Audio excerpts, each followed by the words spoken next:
کرتا ہے یعنی ان اقدار کی میں سے کسی قدر کی خلاف ورزی کرتا ہے، کسی کے خلاف نہیں وہ بات جاتی، وہ سوسائٹی کی بات ہے، جیسا میں نے عرض کیا، الا علیہا، اپنے خلاف کر رہا ہوتا ہے۔ اور جب اپنے خلاف کیا ہے تو کہا کہ یہ اصول سن چھوڑیے مقافات عمل کا کہ لا تزر وازرۃ وزر اخرى، کوئی بوجھ اٹھانے والا دوسرے کا بوجھ اٹھا ہی نہیں سکتا، ایک تنو آپ ہی چکنا پڑے گا۔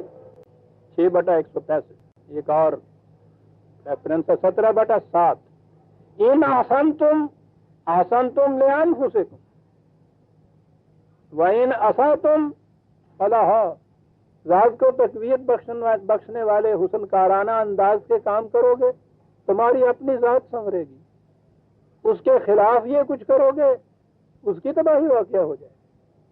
قرآن مجید میں آپ دیکھیے جسے آپ یہ جرم و سزا کہتے ہیں اس کی پہلی ابتدا اس سے ہوتی ہے۔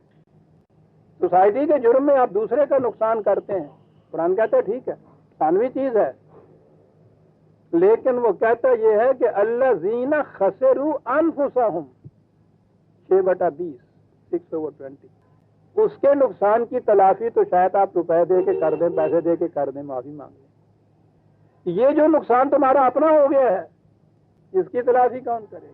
یہ تباہی وَإِن يُهْلِكُونَ إِلَّا أَنفُسَهُمْ، یہ دوسروں کی تباہی نہیں تم کر رہے، تم تو اپنے آپ کی تباہی کر رہے ہو۔ وما یشعرون، مشکل یہ ہے کہ یہ جو طبی زندگی کا جو شعور ہے اس کی نگاہ سے سوچتے ہیں تو یہ بات سمجھ میں نہیں آتی، پتہ یہی چلتا ہے کہ دوسرے کو تباہ کر رہے ہیں، اپنے آپ کو تباہ کر رہا ہوتا ہے۔ 6/26 بلکہ وَأَنفُسَهُمْ كَانُوا يَظْلِمُونَ، یہ جو ظلم کرتے ہو اس کے متعلق تو نظر آتا ہے نا کہ یہ ظالم ہے، دوسروں کے اوپر ظلم کر رہا ہے، یہ تو بین سی بات ہے۔ وہ کہتا ہے ٹھیک ہے دوسروں پہ جو ہو رہا ہے وہ تو ظلم ان پہ ہو ہی رہا ہے، انفسہم کانوا یظلمون، اپنے خلاف ظلم کر رہا ہے، یہ اپنے آپ پہ ظلم کر رہا ہے۔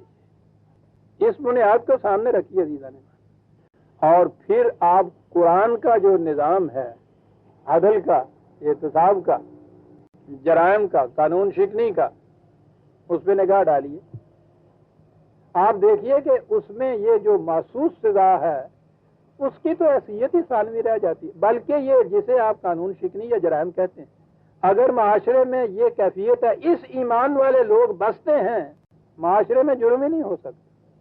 وہ جو حضرت ابوبکر صدیق رضی اللہ تعالیٰ عنہ کے زمانے میں آپ نے ایک مجسٹریسی کی پوسٹ کریٹ کر دی تھی جسے کہتے ہیں، اور حضرت عمر رضی اللہ تعالیٰ عنہ کو اس پہ مقرر کر دیا تھا مجسٹریٹ کی حیثیت سے جرائم کے فیصلے کرنے کو، تو سال بھر کے بعد انہوں نے کہا تھا کہ اس پوسٹ کو ابالش کر دیجیے، یہاں تو کوئی مقدمہ ہی نہیں آیا، آ ہی نہیں سکتا۔ بھول چوک ہو سکتی ہے، سہون لغزش ہو سکتی ہے، اور سہون لغزش کے متعلق تو قرآن کریم نے یہ کہا ہے کہ وہ اس قسم کی لغزش کرنے والا اگر ندامت کے قطرات عشق اپنی پیشانی پہ لے کے آ جاتا ہے اور کہتا ہے کہ ربنا ظلمنا انفسنا، اے میرے نشو و نما دینے والے مجھ سے بھول ہو گئی، صاحب ہو گیا، لغزش ہو گئی، میں نے اپنے آپ کو تباہ کر دیا،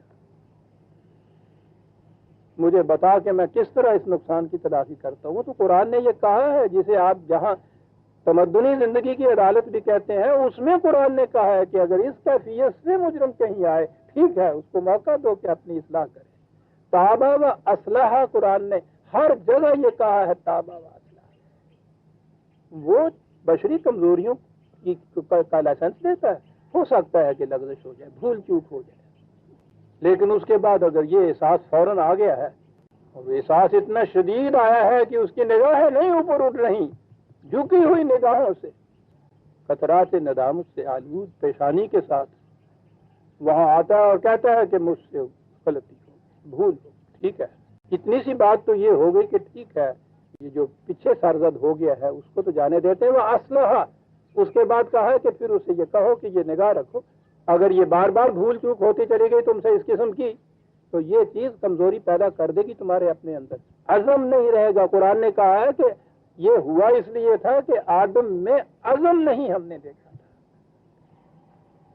عزم کس چیز کا نام ہے؟ پھر بات دوسری طرف نکل جائے گی، لیکن کیا کروں، دوسری طرف تو نکالے بغیر کام ہی نہیں چل سکتا نا۔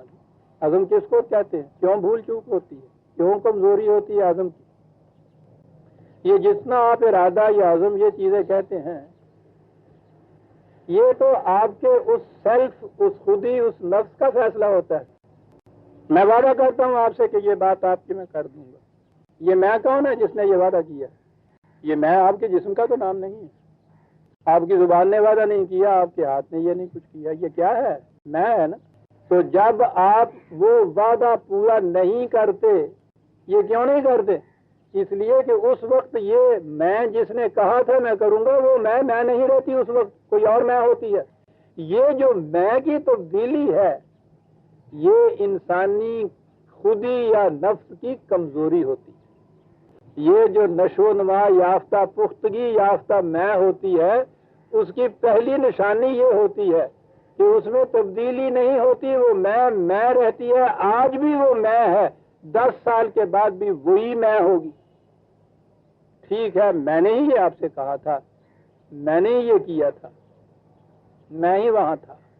یہ ایک وقت کا، یہ جو ایجاب و قبول سے آپ عقد کرتے ہیں نکاح کا، ساری عمر یہ قائم کیسے رہتا ہے؟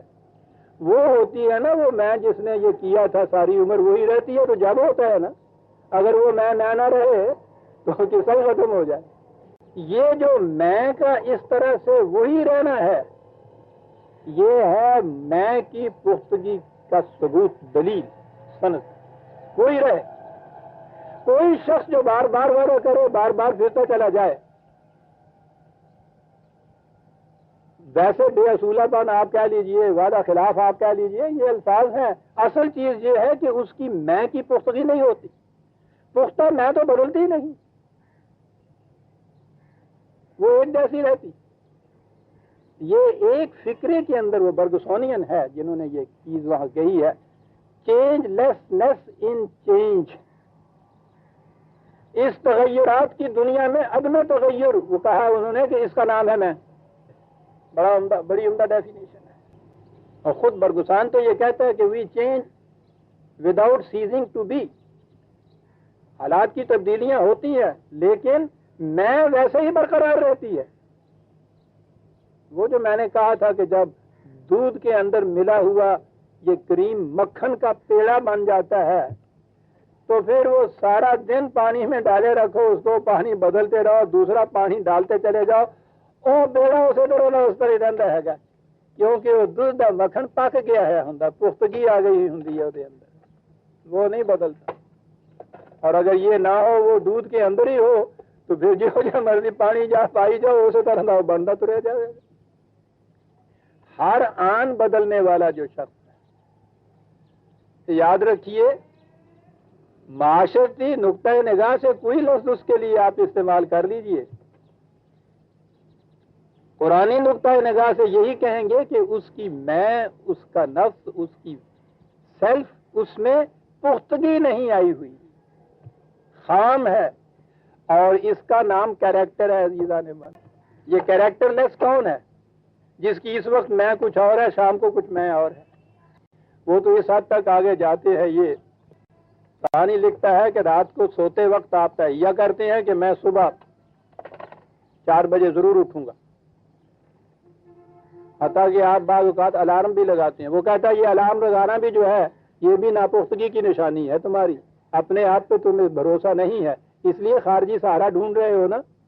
وہ کہتا ہے خارجی سہارے کے باوجود ہوتا کیا ہے، اور یہ ہوتا ہے ہمارے آپ کے سب کے ساتھ ہوتا ہے۔ سردیوں کی ہو رات لحاظ لے آئے ہوئے ہوتے، تو سر بھی لپیٹے ہوئے نال، معاف رکھیے گا بیٹیاں، آپ تو بہن آپ تو سمجھ جاتی ہیں سارا کچھ، اتنی پنجابی تو۔ اور 4 بجے آخر شب میں تو وہ نیند بھی زیادہ گہری ہوتی ہے، یہ سوئے ہوئے ہوں، اس وقت بغیر الارم ٹائم پیس کے تو بات ہی نہیں۔ وہ بھی اگر بجے تو یوں ذرا کر کے، ذرا سا کر کے تو الارم دیتے ہیں، وہ ہاتھ مار کے الارم بند کر کے کوئی گل نہیں، 6 بجے بھی چلے جاؤں گا۔ وہ کہتا ہے کیا چیز تھی یہ کہ شام کو 10 بجے، رات کو 10 بجے والی میں نے جب کہا تھا کہ میں نے صبح 4 بجے اٹھنا ہے، اور صبح 4 بجے